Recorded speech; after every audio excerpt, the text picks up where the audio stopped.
Қайырлы күн, құрметті әріптестер. Мен Нұрбек Гүлнар Әмірешқызы, Жамбыл облысы, Тараз қаласы, номері 47-ші орта мектебінің қазақ тілі және әдебиетінің пән мұғалімімін. Мұғалімнің негізгі жұмысы сабақ болса, сабақ мен үшін шығармашылық іс-әрекет. Оқушы әр сабаққа оқу материалын игеріп қана қоймай, жананы тануға, ізденуге шабыт алу керек. Кез келген сабақ алдын ала жоспарлаудан тұрады. Жоспарлау кезінде әр бөлімде нені оқытамын, қандай оқу мақсаттарына қол жеткіземін, алдын ала қандай мәселелерге көңіл бөліп, қай бағытқа жетелеймін деген сұрақтар төңірегінде ойланамын. Назарларыңызға 7-ші сыныптың қазақ тілі пәніне арналған сабақты ұсынамын.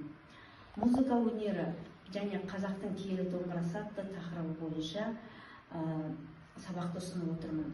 Оқу бағдарламасына сәйкес оқыту мақсаты: бірінші, ғаламтор, энциклопедия, газет, журналдар, оқулықтардан алынған деректерді қолдану, авторына сілтеме жасайды.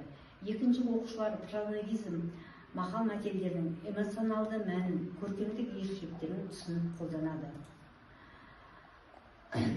Сабақтың мақсаты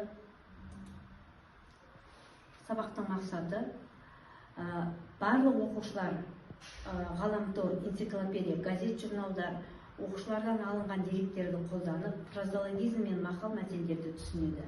Ал оқушылардың көпшілігі ғаламтор, энциклопедия, газет, журналдар, оқулықтардың деректері қолданылған авторлардың сілтемесін жасайды. Прозологизмді, мақал мәтелдерді түсінеді. Кейбір оқушылар ғаламтор, энциклопедия, газет, журналдар, оқулықтардың деректерді қолданады, авторға сілтеме жасайды.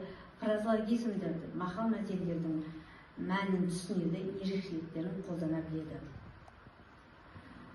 Сабақ басталған кезде алдымен ұйымдастыру кезеңі жүргізіледі.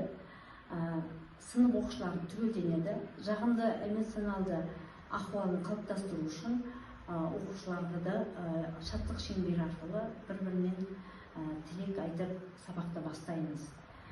Өткен сабақты еске түсіру үшін тақырыпты жасыру әдісі арқылы оқушыларға сұрақтар қойылады. Сол сұрақтарға жауап бере отырып, оқушылар жаңа сабақтың тақырыбын ашады. Бірінші, фразологизмдер дегеніміз не? Екінші, мақал дегеніміз не? Үшінші, мәтел дегеніміз не? Төртінші, еліктеуіш сөздер дегеніміз не? Бесінші, бейнелеуіш сөздер дегеніміз не? Алтыншы, құрамын